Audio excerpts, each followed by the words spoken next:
Hello everybody.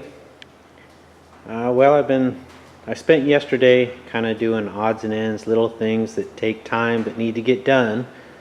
So I'll show you a few of them. One of them was these, there was nylocks on here, and of course being a traditional hot rod, you shouldn't have nylocks, you need castellated nuts with a cotter pin. So I ended up using the old Ford hardware that I had spare, castellated nuts, and I drilled a hole there for the cotter pin to go in. I used the old Ford hardware to mount my shock, upper shock mounts, and I just have this one in backwards just to make sure that the length is right, but all you'll see is the head side like that one is there. Fitted both of those. I also the bolt on the rear radius rods, the original one was all bent and the threads were jacked up, so I ended up getting a grade 8 one. I was able to use the original nut, but I had to drill the grade 8 and shorten it for the cotter pin. Same thing in the back here. When I added these rear shock mounts, of course the bolt length increased, so I had to get some grade 8 ones and some castellated nuts, and I'm going to have to drill these and shorten them, cut them off, shorten them also. It takes time cleaning up the old hardware, especially in my high dollar parts washer, Tupperware bowl. But also I've been working on the front brakes. These are 4852 Ford F1 pickup truck front brakes, and what I did is of course rebuilt them, all new hardware and stuff, brake pads, everything, but also they're self-energizing, but I converted them also to self-adjusting. When you do that, you add the spring, this cable, and of course I got all that information off the ham, but what they didn't tell you on there is that the grease shields, these right here, once you make them self-adjusting, the grease shields don't fit anymore. They contact the little adjusters and everything, and the holes are quite a bit off. So you need the grease shields to keep the grease off the brakes. So what I did is I modified my grease shields. I took a piece of tubing that I had, cut it to length, sliced it down the middle so I could have two sides, and then I cut the original grease shield and I made like a little slot for it, so everything clearances well. Let me see. The holes line up, and there's plenty of clearance in there, so nothing's going to get caught up there. But yeah, that's what I've been doing, just a little stuff. It's coming together though. Well, hello everyone. Thought I'd show you what I'm working on. I can start working on the coupe again, for one, because Max finally got my parts right and I got them in. So I'll explain a little bit more about that later. And my other car is pretty much put together, back together. I still have to put the radiator on and distributor and start that motor up for the first time, get it going. So it should be this week sometime. But anyway, I'm about as far as I can go on that right now, so I moved on over to the 29. But I thought I'd show you guys a few things that I found. Way back when I was working in my garage, of course, the driver's door, I think I showed, was sagging really bad. Let's see if I can get a shot here. You can see how bad it is there. It was actually worse, but I tried to fix it, but I didn't do a very good job. So 0.2 version 0.2 here. But I did, you know, I did a little more looking and digging in and stuff, and I did find a few things why that door is hanging low. Let me show you.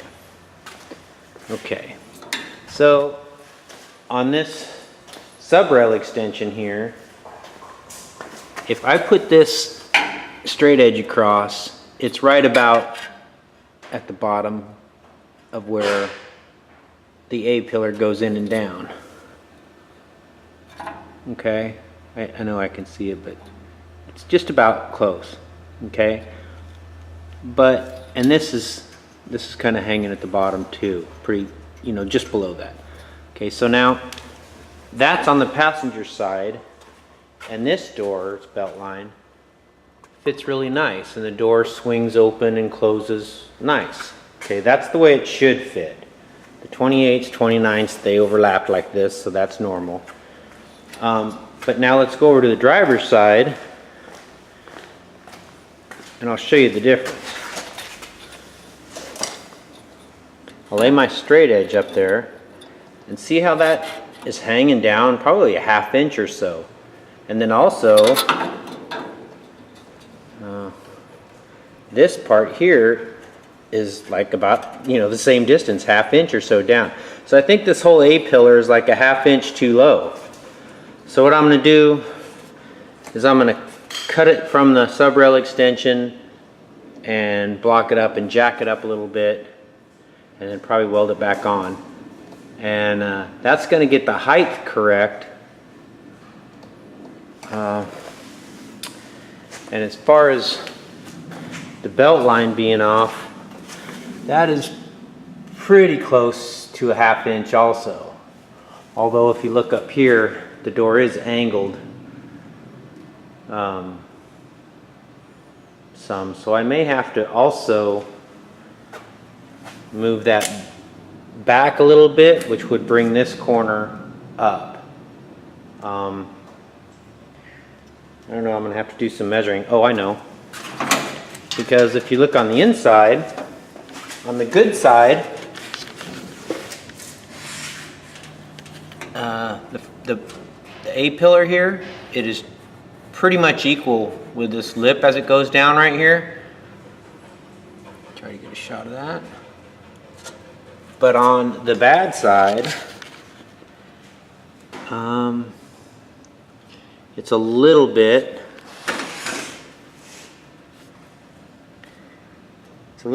forward of that. So if I move this back to the same place that is on the good side, that should raise the back of my door up. I measured the inside openings of the doors and stuff. And if I move that back a little bit, this will be smaller, but at least my door will fit. If I move it back, there's enough clearance. It's not that much that I'm moving back. So I think that's what I'm going towards. Okay, and then back to one of the reasons why I couldn't work on this before is because it's actually missing a part. There's actually supposed to be a part that goes underneath this mounting block, comes up, mounts to the where the firewall is, and then what you do is, if your door is off, you shim. You know, you shim this area to basically get your door jamb in the correct to look right. Well, those are missing, so I had to order them, and I just thought they were a little bit, I don't know, I might have been able to make them. They're not actually that bad, but I just bought them. But anyway, so these pieces I'm gonna have to put in there, and the kit comes with new. This here I will install those too, but these pieces were the main pieces. So once I got that in there, they hook up. Sorry. It's kind of hard to film it when it's so close. But anyway, okay. So when that's in there, I'll be able to shim the door a little bit, you know, to get it lined up right.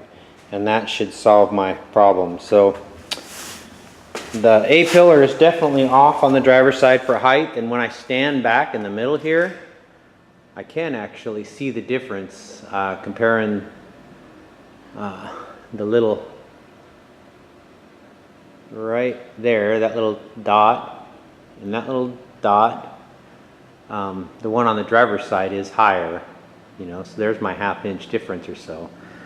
So anyway, a few different points that's saying that A-pillar is off a little bit. So I'm going to raise that up, see how my door lines up, and work on getting the sub-rail extensions installed. Okay, so I did go ahead and cut it off the sub-rail down here, and that, I took the door off, enabled me to move this A-pillar around. So moved it up and back like we talked about, and I lined it up. You know how that one, the good side, was lined up right here, so I went ahead and lined it up right there and raised it up to where the bottom was pretty much flush. And then also this cowl panel here has a lip on it that it would slide above my frame and underneath that wood block, like that other side there. So anyway, I got it tack welded now, got the door rehung, and the belt line is back where it should be. The door swings open and shuts nice. And another thing too, I was looking at on the inside, that door gap between the door, back of the door and the quarter, that door gap is pretty level too, pretty even all the way up and down. So I think that door and that problem is fixed. I got to go back and finish weld it, but that was really throwing me off. So anyway, that wasn't too bad, about an hour. Anyway, talk to you later. Bye.